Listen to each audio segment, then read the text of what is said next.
Raising teenagers is hard. Understatement of the century. This is Mentor Select. Mentor Select.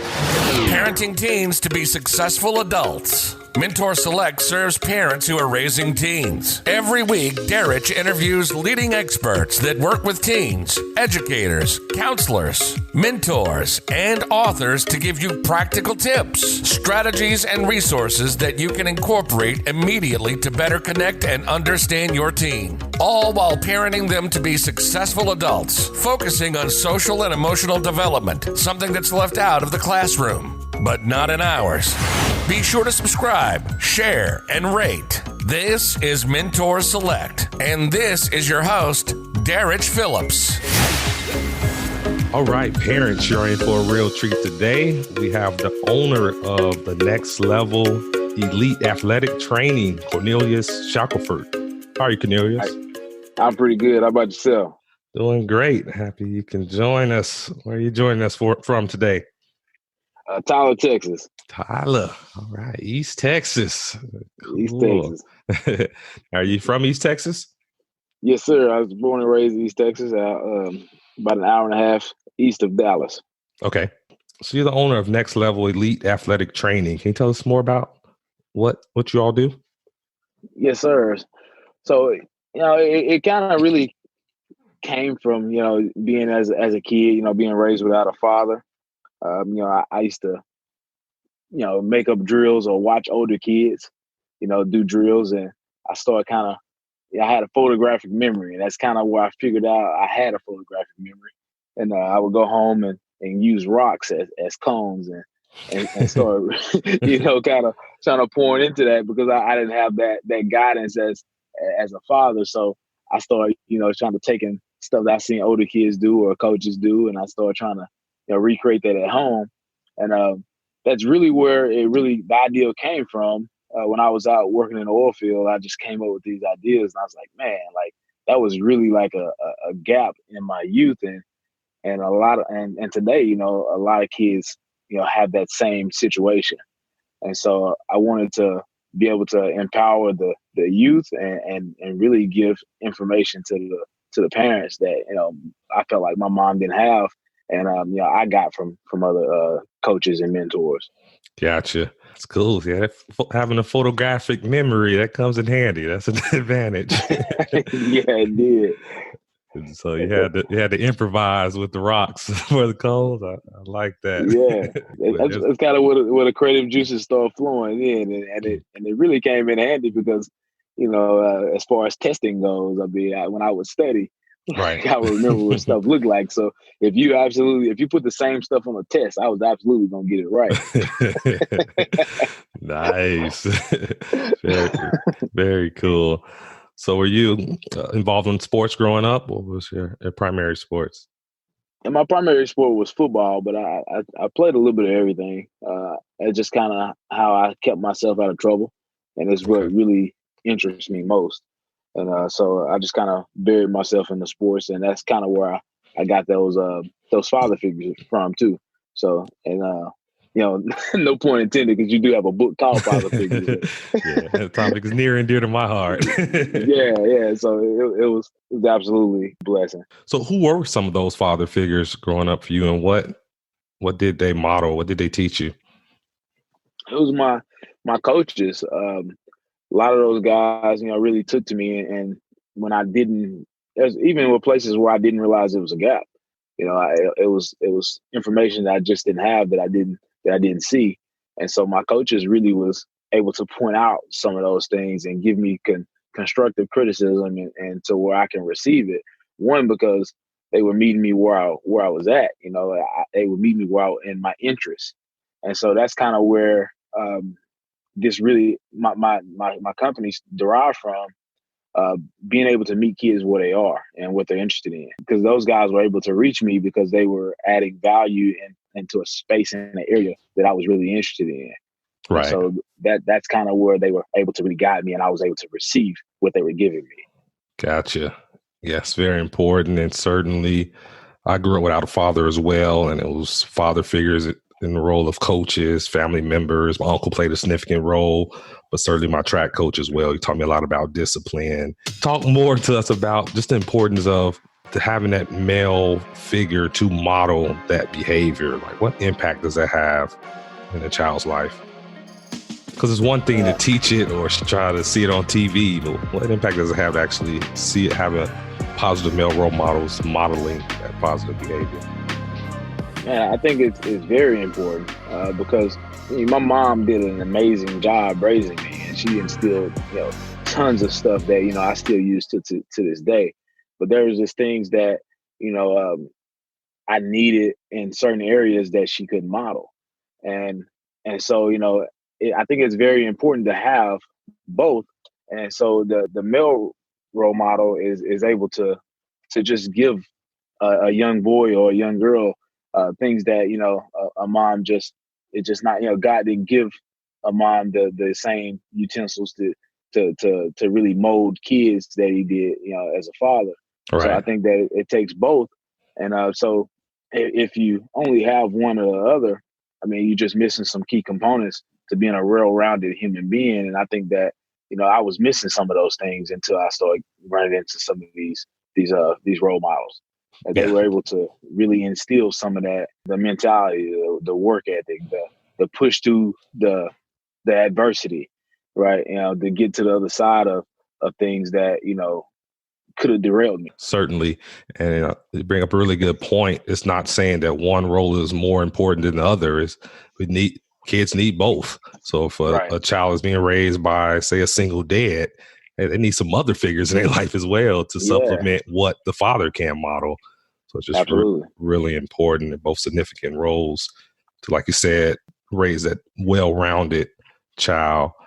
And you talked about just a lot about the gaps. And oftentimes as kids, and sometimes maybe the single mothers don't see those gaps until later in life. But certainly there are gaps if that male figure is not in the picture. Now, tell us more about what all services does Next Level offer. We work with kids, like I say, in what they're interested in. If they're interested in becoming a NFL athlete or a college a football player, really show them how to evaluate themselves in a different light. Most kids, they only want to look at what they're great at, right? And that comes from the highlight tapes and the huddle accounts. And, let me show you how sweet I am, right? Right. And so what we're able to do is really, change their perception a little bit, right?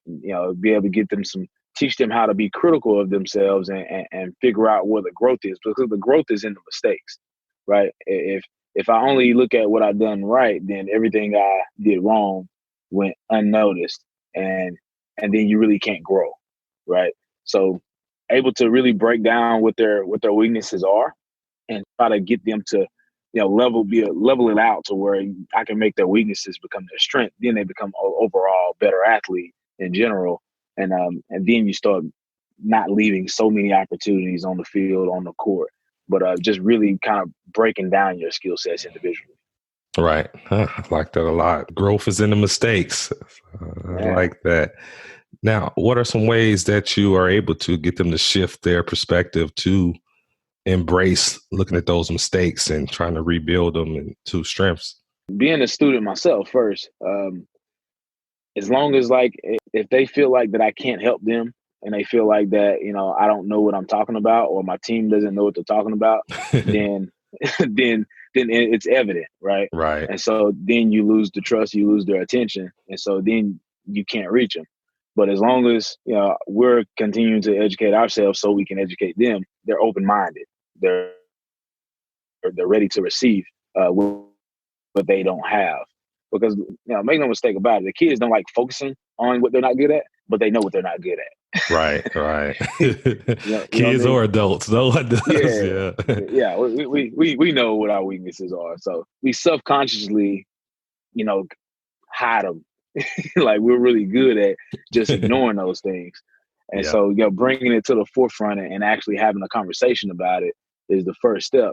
And then once they're like, okay, well, I am, bad at that. Oh, I do need to work on that. Oh, I did, take a false step right there. Just breaking down the individual details, and they're like, oh man, that's something that I am weak at. Like I Right. really want to work on that. And that transitions to life because like when you ignore what you're bad at, you can't get better. Or if you can't take criticism, Yeah. then you can't grow. So that's kind of how we implement the mentorship program through our program as well. Yeah. I think that's incredible because also have you benefited from father figures in the role of coaches and teachers, et cetera. Now you're essentially paying it forward. You're serving in that same role, I'm sure, for a lot of those young men that are growing up without fathers. What does that feel like? Man, it feels amazing, and especially because we have a big brother program within our program. So the older kids are, I tell them they have a responsibility to leave this place better than they found it. And what that means is that, the guys that's under you, teach them, mentor them. So when they get a chance to actually teach someone else, they learn it a little bit better. It hit home a little bit more when they Right. get to teach somebody else. Definitely. And so not only am I paying it forward, but I know for sure that they're actually learning from it and they're growing from being able to mentor kids that that doesn't know themselves as well. So it just makes them understand it a little bit better. Yeah, that's really cool. It makes me think back to track was my primary sport, but have an opportunity to be a team captain and to mentor the younger athletes on the team and just give them guidance. It certainly helped with my leadership skills and confidence and really help reinforce the lessons that I learned. Absolutely. Very cool. Now, going back to, so you mentioned about the importance of the trust to maintain their attention. Tell us how that translates over to parenting. So for parents that's listening, that's a big thing as far as maintaining that trust and communication with their teens. What are some ways that parents can leverage that? I think that we as parents, we just have to open our eyes and open our ears.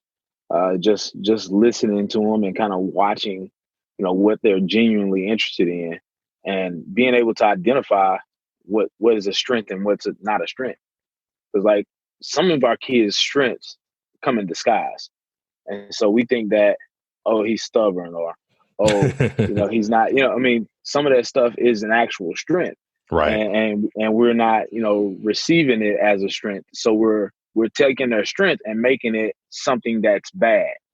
Okay. Right. That makes sense. Right. And so, right.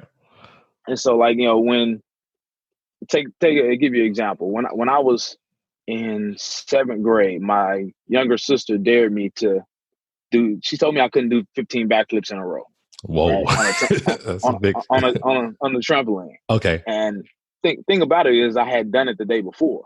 And so I was like, my brother was like, he's done it already. And she's like, well, I didn't see it, so it didn't happen. So I'm like, well, cool. Let's just go do it again. Too easy. Not a problem. Cool. I just do it again. Well, here's the kicker. The day before was a Sunday. We had nothing but church. That's all we had was church. The Monday, I actually had school, football practice, all that stuff. So he wasn't fresh. And at that point, as a 13-year-old, you don't really know the limitations of the body, right? So I'm just like, cool, I'll just do it again. So I take off flipping, and about 13, I pass out in midair. Oh, wow. And so I came down, my knee went into my mouth, knocked my top 6 teeth like loose. Whoa. Hanging. Freak accident, right? Well, it wasn't a freak accident. It was just me being stubborn. That's a major injury there. Holy cow. Right. So, long story short, I had to go to the hospital and whatnot. They gave me, stitches, shots, get braces or whatnot. But the doctor asked me a question. He said, did you not feel yourself getting dizzy? And I said, yes, sir, I did. He said, about what number did you feel yourself getting dizzy? I said, about 9 or 10. And he said, why'd you keep going? I said, because she said I couldn't do it. Yeah. And he looked at my mom and he said, this kid's going to be great. He's going to do great things. And neither one of us understood what he was talking about. Right. It was clear as day to him, though. That's a strength. To him, it was a strength. And he was able to identify it. And I didn't realize it was strength. It was a strength until I was like 19. Wow. Yeah. 6 years later, I actually tapped into it when I went to college, and I realized that I was willing to push myself further than anybody else was willing to do it. But he Okay. identified that when I was 16 as a strength, and to everybody else, that was just an idiotic thing. Yeah. Yeah. Right. But Yeah. now I'm able to tap into that. And that's what, allows me to build the things that I can build, and be, I can deal with people a little bit longer than an average person. Like Right. I can deal with them longer, and I can actually push myself a little bit further to where it's a strength. Yeah. Yeah. But had somebody been able to tell me that when I was 7, Oh had man. you know what I mean? So that's what I say. We just gotta listen. We gotta pay attention a little bit more, and just open up. And some of the stuff that we're getting aggravated with, some of that stuff is their strengths. So we have to Right. figure out how to grow them and mold them and help them nourish it, instead of telling them, it's a bad thing.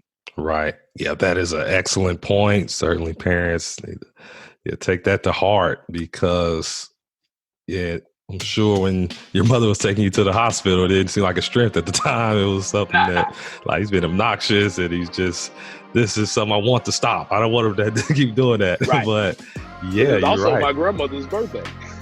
Perfect time.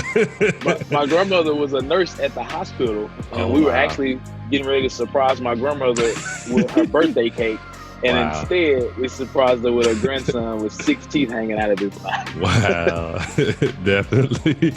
But yeah, that is so important, because if parents, like you going back to you said, parents have open eyes, open ears. If you're really attuned to trying to identify your child's strength, then even if it's coming in a not ideal form, you can refocus that. Once you know it's just a strength, and refocus it so they can hone it and be their superpower. Absolutely. And it makes me think back to my childhood. Like, I was always a daredevil as a child, just doing everything, fearless. I don't know how I survived my childhood, but yeah, in hindsight, that was a strength, because now I'm still I take calculated risks, and I'm willing to do things that most people are not willing to do. But as long as it's a calculated risk, and hey, I also benefit from the rewards of doing that. So Absolutely. yeah, I love that. You mentioned the Big Brother program within Next Level Elite Athletic Training. Is that still more so about just the older athletes mentoring the younger athletes? Yeah, it is, but it also branched into another program. So I have a nonprofit called Next Up, and so that's really, I wanted to figure out a way to kind of create platforms for kids to get on and be able to thrive. Things that they're interested in, that we can help create something for them to thrive on. Because, like, like I said before, like, the only way I can truly, like, make a difference in a kid's life is to figure out what they're interested in and help them thrive in it. Like, add value to their life. Then, only then will they actually listen, in a sense that, they can receive it. Right. Mm-hmm. So I think that, a lot of us, we want to help. We genuinely want to help, but we can't relate to whatever the kid is going through or whatever he wants to do. We just throw ideas out there, and they don't care about them, and so they don't really open up. Right. And so the next up is really just, letting the kids know they're next up. They're the next innovators. They're the next creators of content. So just trying to create different things. And so the first thing that that they wanted to do, they brought to me, is that we wanted to have a 7-on-7 travel team. So we created a 7-on-7 travel team, and we're going to play in our first tournament this coming weekend out in Round Rock, Texas, out near Austin. And wow, that's they're just cool. fired up about it. Yeah, I know 7-on-7 is a big deal in Texas. Yeah, it is. And a lot of these kids are, they want to go to college, and they just want more exposure. And so, I've taken them to play on some of the biggest platforms in the country, and it just allows them to be seen, and allow people to be able to discover, how talented they truly are, instead of waiting till their senior year hoping somebody finds them. So right. Doing that, they're excited about it, so I'm excited about it. It's something that East Texas has never had, so we're rolling with it. So we have a 12 and 13-year-old team, a 14 and 15-year-old team, which is freshmen, and then we have our sophomore and junior team, which is 16 and 17. And so Okay. we have three teams that we're traveling with, and like that's the Big Brother program again. The 16, 17-year-olds need to be mentoring the 14 and 15-year-olds. 14 and 15-year-olds need to be mentoring the 12 and 13-year-olds. Right. Teaching them, what they know. Take the kid at your position and teach them something. Right. That also shows me that you've actually learned it and you actually know your position. And when you, like I say, when you're teaching it, you're really perfecting your craft, and you're really doing more than just playing the game. You're really kind of working on yourself. Yeah, it goes back to it's a higher level perspective when you're teaching it to someone else. Definitely. Awesome. Now, you mentioned several times just the importance of meeting kids where they are and finding that their interests. Translate that over to parenting, because I often hear from parents say, "Oh, my kids are just interested in video games or football, and I'm just not interested in that." Just for parents, why is it really important to meet their teens where they are and really identify their interests and be able to relate? I think it's extremely important for parents because if you know what your kid is interested in, one, you can help them achieve some of their goals. And if you can help them achieve some of their goals, of course you're going to stay closer to your kid. And that's what we all want. So, but if you're not paying attention, somebody else will outwork you, right? So like the gang down the street will outwork you because you're working too much and you're not paying attention to what your kid's interested in. And then they may have a slither of what they may be interested in, but they spent more time with them. So, or, your daughter, might be, getting more attention from old dude up the block. So, and you missed it, it's because you're not you're not paying attention to what she's interested in. So there's stuff that we can prevent by not letting the outside world outwork us with our own kids because we don't know what they're actually interested in. Because if we know, then we can start, intercepting some of that stuff and really pouring into them so they feel like they know that we care about what they want to do in life. Man, I love that sports analogy. Like I said, that gang is going to outwork you. That older man's going to outwork you in terms of having that influence over your child. And that's certain. I know as a parent, my daughter's only 8 months now, but yeah, just the thought of that scares me. Send chills down my spine. The stakes are high. Yeah, that really puts it into perspective. Somebody's going to have an influence over them. Someone's going to be spending time with them. Definitely, I would prefer it to be me as the parent, someone Absolutely. I know that has their best interest in mind, or parent, or coach, or mentor. Certainly, wow, yeah, that's something to take to heart, parents. outwork you, and that's true. Because going back to sports, yeah, if as an athlete, if you're not practicing, working hard to continue to improve your strengths and weaknesses, then someone's going to get better than you. Your competition is getting better than you. They're going to outwork you. They're going to take that position. Absolutely. But the same go for parenting. Wow, yeah, that is the same go for parenting. I tell the athletes and my kids the same thing. There's another kid out there. It's the same size as you, the same speed as you, the same build, the same quickness, same ability to catch. What's going to set you apart? Like, if I'm recruiting both of you guys, like, what's going to set you apart? Is it your character? Is it your work ethic? Is your ability to be coachable? Like, it's the same thing with parents. Like, what's going to set us apart to the person that has the same interest in our kids? Right. Like, what's going to set us apart? Like, we have an advantage because we're their parents, but at the end of the day, what sets us apart for them spending time with us than them spending time with the guy that's not good for them? Yeah, absolutely. Now, with you having the trust of your athletes and working with teens regularly, what are some things that you're hearing from teens that they're struggling with, especially like at school, in their personal lives, or some complaints or struggles that you hear from them? I get kids from all different backgrounds, all different situations. So I hear a lot of different things. But for the most part, I mean, they just trying to figure out what they want to do. What they, because I asked them, what do you want to do? Where do you see your life going? What do you want to go to college for? A lot of them don't know. So, and that really makes it tough for the parents. So it really makes you have to really work at it to kind of, help shape them and not push them, because like some of these kids, especially when you have successful parents, they feel the pressure, the Okay. weight of the successful parent. Right. Like, so they want to do what they think you want them to do Okay. versus doing what actually matters to them. And then that's when you start losing them, because they just feel like you want them to do something, or you may not even know that you're mentioning that, but you're Right. kind of pushing them to do something, and they're choosing something to do based on what they feel like you want them to do. Okay. And then you Yeah. look up and they wasted 2 years of college Right. doing something that they were never interested in. Okay. Yeah. So it's just going back to just trying to help your kid nail down what actually matters to them. Right. Definitely. Absolutely. Yeah. Like I said, wasting that time, maybe chasing their parents' dreams or what they feel their parents want for them. Mm-hmm. If they're not passionate about it, not interested, it's going to fizzle out. It's going to come to a Absolutely. head at some point. It can be a lot of wasted time and money. Certainly. Now, for parents who do have to work a lot, especially if you're talking about single mothers, for example, where they're working a lot, they have to just make ends meet.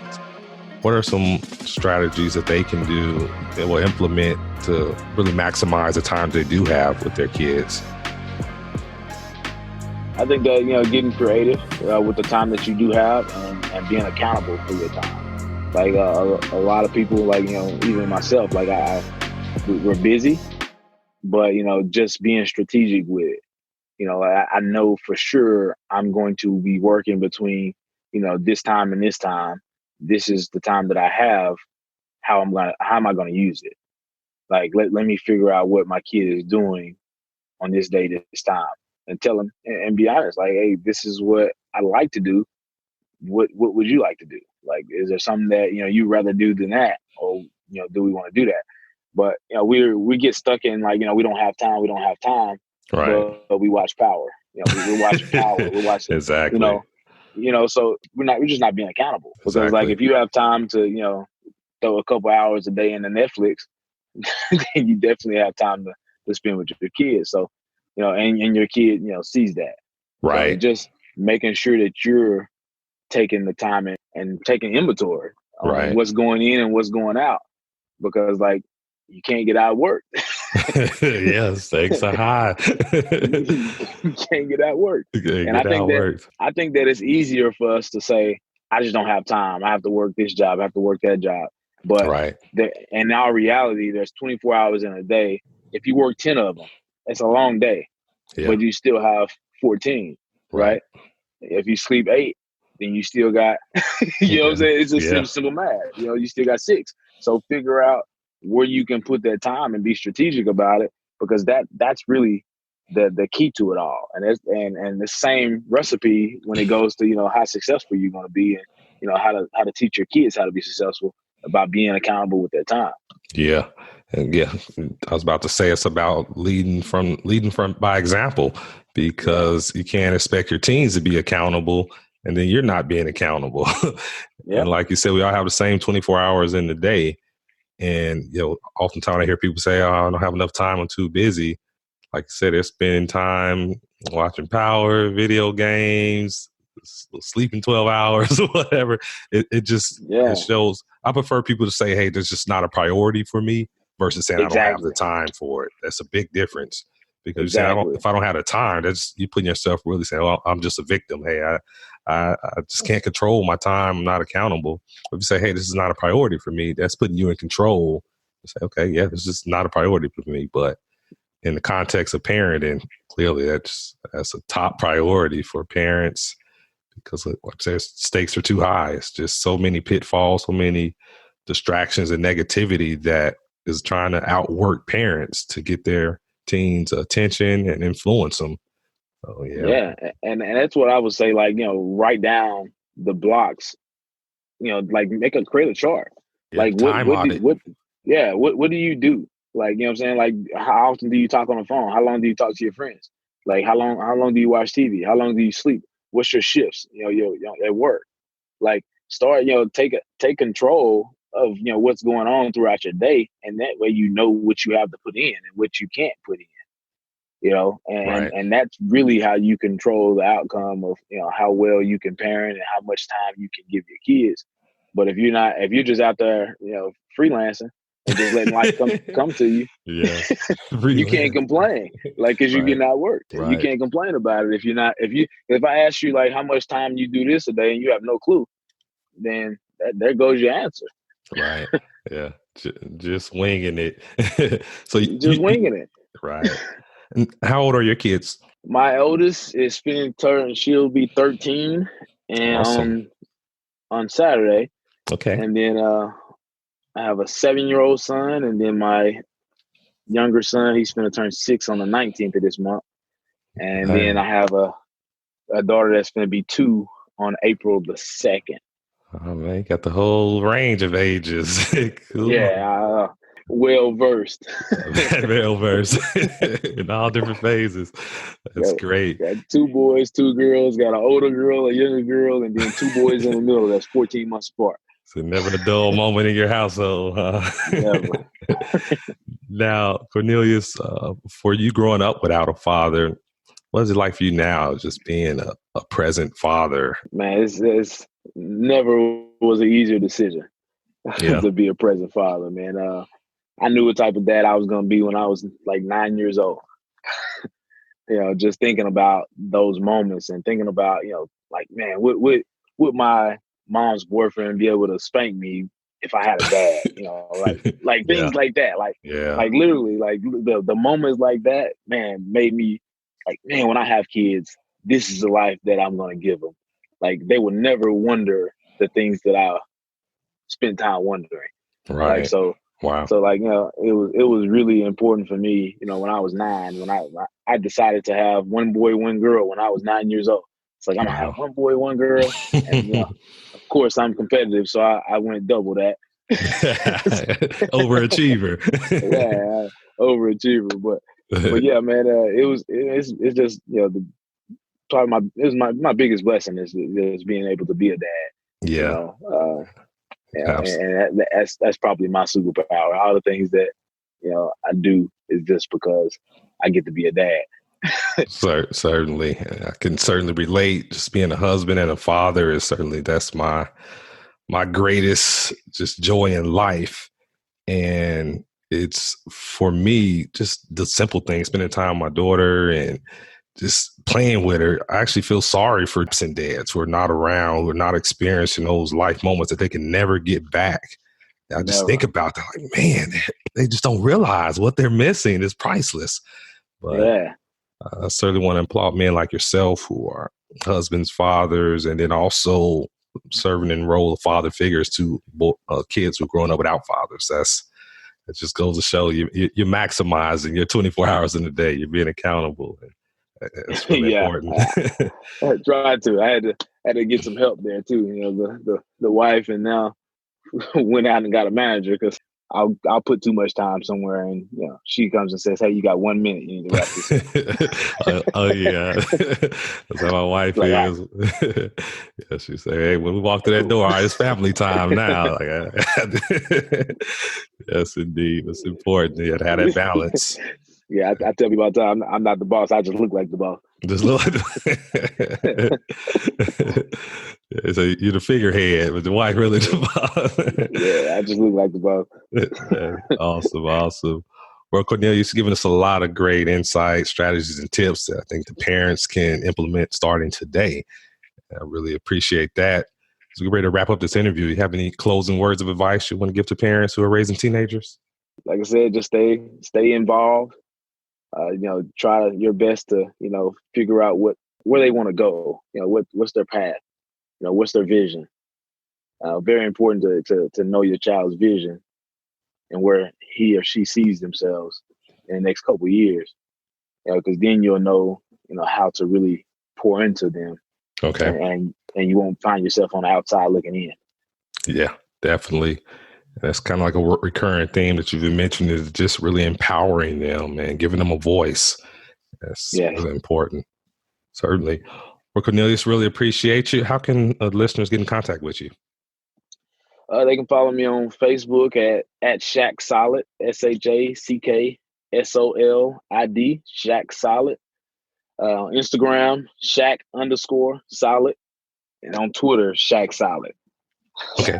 Awesome. Cool. We appreciate you. Definitely know you can continue making an impact just on so many kids' lives. So keep doing what you're doing. Oh, man, appreciate you. Thank you for having me. And, man, keep doing what you're doing, man. You inspired me with that book, man. You and your wife. I've been wanting to write a book for about 5 years now. And then I met you at that career day, and I said, man, he showed me that I can do it. So I'm going to go and do it now. Definitely. Hey, certainly know you got any questions, just let me know. Through your experience, you have a lot of great stories and great content. It's just a matter of putting it into a book now. Yes, sir. I was like, man, got me thinking. Like my wheels was turning ever since I walked away from that school where I met you. So man, I appreciate you. You guys' inspiration as well. Awesome. Appreciate it. You've been listening to Mentor Select. Mentor Select. Parenting teens to be successful adults. Hosted by Darrich Phillips. Raising teenagers is hard. Understatement of the century. We get it. That's why Darrich interviews leading experts that work with teens, educators, counselors, mentors, and authors to give you practical tips, strategies, and resources that you can incorporate immediately to better connect and understand your teen. That's why we do the show. Be sure to share Mentor Select with other parents of teens. Follow us on social media at Mentor Select to stay up to date on the latest tips, strategies, and resources for parenting teens. Send your questions and comments to Darrich at mentorselect.com. Tune in every Wednesday for new episodes. Till next time, this is Mentor Select.